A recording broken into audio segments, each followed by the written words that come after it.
Hey, gorgeous. Welcome back to the No BS Human Design Podcast. Today, we are talking all about me. Just kidding, kind of. We're talking about manifesting generators. So, obviously, I have a lot of firsthand knowledge about your energy. I pulled up my chart here. So, if you're watching on YouTube, you can get a little rundown of what I'm talking about. This is me. These are my insides. And what makes me a manifesting generator is I have a defined throat center, excuse me, that is connected to a defined sacral center. And so mine actually isn't directly connected, but it goes through the G center and down into the sacral center. But since I have them both defined and they are connected, the throat center is connected to a motor in some way, shape, or form. That makes me a manifesting generator. So I'm not going to lie, if you're an MG or a Manny Gen, you might really thrive listening to also the manifestors episode and the generator episode. But overall, our aura is the type of a generator. So although we have a lot of qualities that manifestors have, overall, we live by and through the generator aura. So a lot of this information will be very much like the generator episode, but I could have said something like extra spicy and juicy in the generator episode that might really hit home for you. And same goes for the manifester. We don't have the same rest cycles that a manifester has, but I really feel a lot of my energy leans toward that of a manifester a lot of times. So I've had to learn how to nourish that and lean into that without initiating. So we'll go more into that in this episode. But just so you can have a little visual, this is what it would look like as a manifesting generator. But there's a million different ways it could actually look. So look for the throat center, look for this connection to the sacral center, and that is how you are a Manny Gen. All right, now no big exciting topics to talk about this week. Nothing else I really need to introduce. You guys know what's going on in my world. You know I am hosting the retreat in Florida that I am literally so like I shake just thinking about it with energy because I'm so excited about it. We still have some beds available, so that information will be in the show notes if you want to do a human design by Reiki retreat, energy moving, block removing, feminine community, all the things that I really, really, really love. I'm bringing to you alongside my retreat partner, Viola. And then I have my ruck coming up, which is crazy enough in 2 weeks. 2 weeks from the day that you are currently listening to this. If you're listening to it on Thursday, I am 2 weeks away from the 100-mile ruck kickoff. We are accepting donations for that for the charity. It supports families affected by childhood cancer. And so the fundraising link will be in the show notes as well. If you would like to participate, I am offering little sponsorship opportunities for anyone, especially those business owners. So if you want me to share about your business on the podcast, there will be a little form that we send you to fill out after you've donated. So feel free to take advantage of that as well. Thank you so much for being here. Thank you so much for supporting me. And this is an extra exciting week because this is the first episode that my new administrative assistant, no, fuck that. That's a horrible name. Executive assistant is editing for us. So everybody say hi to Casey. Hi, Casey. She is literally editing this for the first time. And I'm very excited to have her on the team. So please send her a warm welcome. Feel free to drop an email or drop an Instagram message and we'll all say hi to Casey and I will send her every message that comes through. All right, guys, enjoy the episode. I will see you soon. Welcome to the No BS Human Design Podcast. I'm Adriana Keefe, human design coach and motivational speaker. I went through my quarter-life crisis in my 20s and had to learn how to navigate through finding what I was meant to be doing with my life. I refused to believe in the culture that said we were all meant to have the same path and boring careers until we retire and die, and along my journey, I found human design, a system that reveals your energetic blueprint, showing you where and how to access your body's consciousness and how to live as your true self. Human design changed my life, so I started sharing it with others and changing their lives, but we were all finding the same problem: a lack of resources that explain the system in easy and useful ways. So I created this show, where we dive deep into the lessons of the human design system without the BS and the noise you find on the internet. Listen in for lessons in human design, finding your purpose, manifestation and spiritual practices, human design within business, and so much more. We connect with other experts in the human design and spiritual realm in a refreshingly honest way to help you find your way along your spiritual path and live this life with intention. It's time to let go of the societal expectations of being and let yourself find abundance through being uniquely you. Let's get started.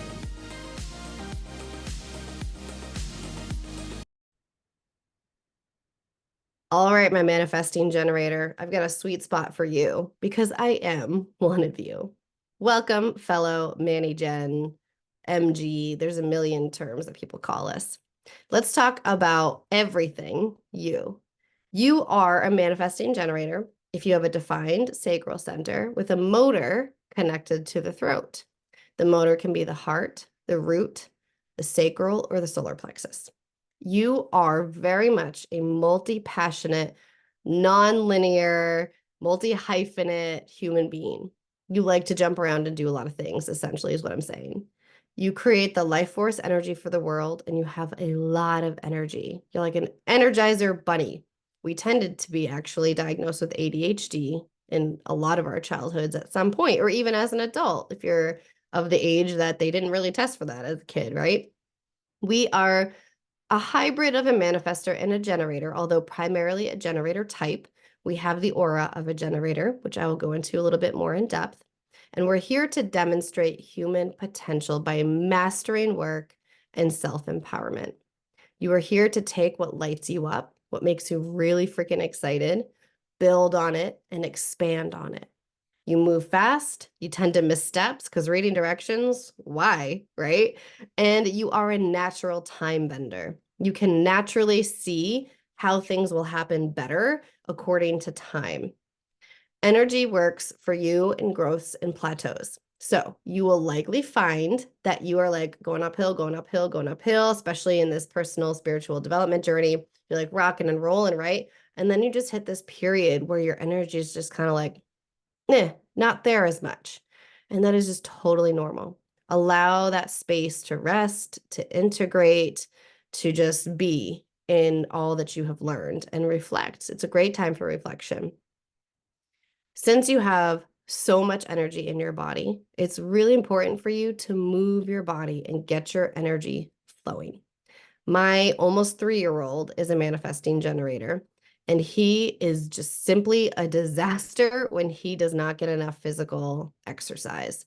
He truly needs to be run around at a park like 5 times, like go swimming in the pool, go to the ecotarium, like this museum near us, and then he will settle and sleep at night. There are some really fun, famous manifesting generators that I'd love to take note of here. Tony Robbins, we all know Tony Robbins, Beyonce, and Gwyneth Paltrow. Gwyneth Paltrow and I actually share a very similar chart, so totally makes sense why I'm in the work that I am in. Let's talk aura. So if the word aura is a new word for you, it's the energy field that extends out around you. This is scientifically proven. This is not just some woo-woo made up stuff in the spiritual world. This is a lot of the science that I love to get into. And for a manifesting generator, it is the generator aura. So you're technically like a subtype of generator. It is very open. It's very enveloping. For you, you tend to be noticed when you enter a room. It's designed to provoke others, the energy of others, the energy of the universe, to ask for a response to something. What I mean by that, there's something called strategy within human design. And your strategy is the way that you're designed to interact with the world around you. Think flow, not force. For a manifesting generator, it's called responding.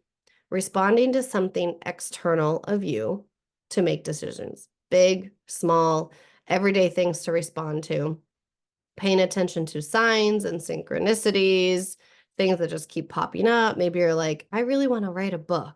And all of a sudden, someone's like, hey, you should write a book on this. And then you see an email that's like, how to write a book in 60 days. I don't know. I've never written a book. It'd probably take a lot longer than 60 days, though. So paying attention to all these things that your aura is calling in to respond to. Believe it or not, you don't have to go out and force. You don't have to go out and initiate. You can simply pay attention to what's coming to you. Your aura is literally designed to call in things that you can say yes or no to, okay? You can ask for an external clue or sign when you're seeking something. That'll really build up your trust muscle and your energy with the universe, God, source, anything higher than you that you are choosing to step into believing in. And this yes or no, this responding comes from sacral center energy. The sacral center is what most people refer to as the gut. On the body graph, it is in the gut area. So whereas a lot of people in life talk about trust your gut, follow your gut, it's actually not true for everyone. But for you, your sacral center energy will tell you yes or no. Now, if you're emotional authority, you want to wait for that emotional clarity first. But overall, your aura is calling in things to respond yes or no to. Your sacral energy, that gut response, will tell you yes or no before you go to the head. Okay. So believe it or not, you do not have to force. You can simply be in trust that the right opportunities are going to be presented to you. I know it's so much harder said, harder done than said. I get it. As a manifesting generator, you're also a lot of manifestor energy. So you are also extremely fast paced, and there's a second part to your strategy called informing. Just like a manifestor, it's really important for you to inform others before initiating and taking action. This has nothing to do with asking for permission. This is literally my own human design mentor says it the best, I think. She says declaring the direction of your energy. So when you're making a decision, you tend to just go and do things and you can really leave people in the dust. Let's create energetic alignment by letting anyone who's going to be impacted by the decision you're making know that you are making that decision. Okay. Again, not about asking permission. And you might also find that you like to stay informed from other people too. I find that I like to be informed. So I feel like that's a part of my own personal strategy. Sure, I need to inform other people. I've gotten really good at that, actually. That's something I think I've done really well after years of literally not telling anyone anything. But you might also really find that you like acknowledgement of people telling you what's going on too. So if you feel that, just voice that. Practice using that throat center, that manifestor throat center, and voice it, okay? Now let's talk not self-theme and signature. These are two pieces of your design that keep you on the road to your aligned self. That keeps everything in energetic alignment. The signature is what you're going to feel when everything, I don't want to say, yeah, I suppose when you make the right decisions, when you're operating out of alignment, when you are not in the head, when you're not trying to be anyone else, you'll feel satisfaction and or peace. Remember, you have generator energy and manifestor energy. So for you, you could be really finding satisfaction with relationships, work, your environment when they're in alignment. Comes from feeling like a job well done, a project that you finish finally, and it feels so deeply satisfying, big and small ways. Maybe you complete something really big and you feel this beautiful sense of peace. When you start to notice those things, sit with your body and practice feeling into what it feels like. Allow yourself to create that cellular memory of, oh, this is what it feels to feel satisfied. This is what it feels like to feel peace. And this is how I know I'm operating out of alignment here. The not self theme is the opposite. It's an indicator of misalignment or disconnection from flow. And for you, it could be frustration and or anger. I most definitely experience both. Frustration comes up for me a lot in business when I'm trying to force and I'm forgetting to slow down and respond. Anger comes up for me a lot when I lose that connection to flow. If I'm writing a beautiful email to my community and someone busts into my office, right? That is like, I used to be like, why do I get so angry? What? This doesn't make sense. Why am I so angry?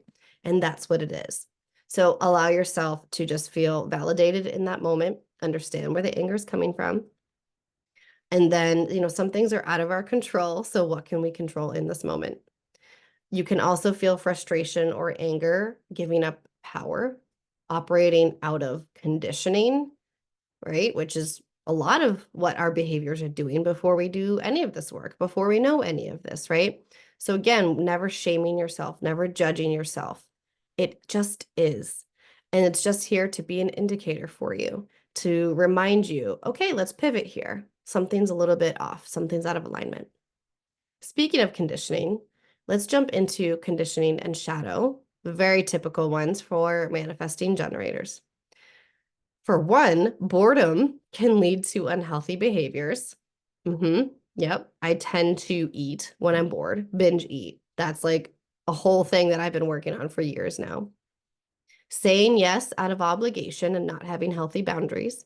Because we have so much energy, we tend to be the people who are like, I guess I can do the PTA.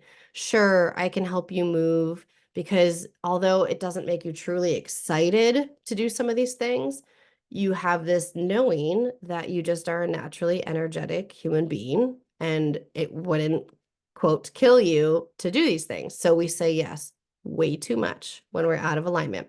So practice having healthy boundaries around that. Feeling capable of really great things, but then falling into society, telling us to stay small, guilty, right? We have this big, big energy, right? So we tend to fall into that being too much, feeling like a quitter, taking on a million things, having a million jobs. Oh, you're too much. Sit down, be quiet. This is too much, right? So over time, we dim our light. Falling into the trap of trying to do everything yourself, also guilty. I'm literally in the process of hiring again so that I can stop doing that again. Disconnecting from play and things that light you up. You are someone who is designed to be challenged. Literally. You're designed to push your body, your mind, your soul to limits in healthy ways. So play, challenge yourself, have fun, do something new and fresh, especially if you're an entrepreneur, do something that has nothing to do with work, right? That's very healthy for you. Impatience and not wanting to wait for something to respond to. We're very impatient humans. Quitting things without response. So maybe if you're talking about a job here, starting to think about, wow, I'm getting really bored of this job. This job doesn't feel right anymore. Okay, we've clocked that, right? Now, before you do anything, start paying attention to your outside environment. Maybe a recruiter reaches out. Maybe there's all of a sudden there's talks of your position being nixed in the company. Pay attention. Don't just make something happen because of a thought, because you never know what different breadcrumbs could lead you where. And the last one I would say, definitely functional burnout. Also been there. This definitely comes from that allowing that manifestor creative urge to be a little bit nonstop and forcing initiation out of it. Remember, you're a generator aura, so respond. It can also come from acting out of your own energetic boundaries when we're not at home with what feels really good for us and what feels meh. If it's not a hell yes, I'd say it's a meh, it's a no, right? So practice energetic boundaries. Sleep. Sleep is something that I love to talk about because it is going to be extra important for you as you're going through this. Sleep is important for your health no matter what, but especially so when you're rewiring your brain, when you're working in neuroplasticity, when you are emotionally releasing. This is going to be very important for you. So I love the topic of sleep. You are designed to go to bed exhausted with all of your energy used up. Like my almost 3-year-old, he will not sleep at night if all he's done was like lounge around the house, maybe played a little bit in the playroom, maybe they went to the library. That's still not enough for him. So you need to be completely exhausted with all of your energy used up, or I would always go to bed trying to fall asleep and my mind would be racing for hours and hours. I think that manifesting generators also thrive with taking time to wind down and slow your mind before trying to sleep. My generator husband his head can hit the pillow when he's had a great day of work and using his energy, and he will literally be out. I'm not even kidding you, in 10 seconds. And I used to always envy that. But now I recognize that my energy is different and I need a wind down time. So if I'm doing one of my co-create new moon circles and I'm on there till 8:30, then I, take my nightly ritual of showering and doing all the things that I want to do to slow down at night. I can't just hop into bed after that. I then also need to have something, whether it's watching something on TV that doesn't use my mind or it's reading, whatever it is, I need something before I can actually go to actually lay down on the pillow and try and fall asleep. Exercise will definitely help you sleep better. Doesn't matter if you're walking, running, doing yoga, any sort of movement with your body, whatever is healthy for you, whatever is safe for you to do according to your own lifestyle, doctor recommendations, all of that is really going to help you sleep the best. That being said, I do find that if your body is in a state where high intensity workouts are something you are capable of doing, bonus, even better. I don't mean all the time. I still strongly believe in having yoga and other slower Pilates, all of that. I believe in a full combination. That being said, I sleep so much better when I have conditioning, strength, and or some sort of cardio put into my exercise regimen each week. Just so much better. Remember, challenge that body, expel the energy and challenge the body. Okay, now you're going to head into the journal prompts. Take some time, take a week, take your time going through these journal prompts, reflect on them, leave them, come back to them and check them out some more, and allow yourself to not speed through this. Like, really sit with this and let whatever comes through just come through without shame and without judgment. Okay? All right. I love you so much. Thank you for being here. I will see you in the next video.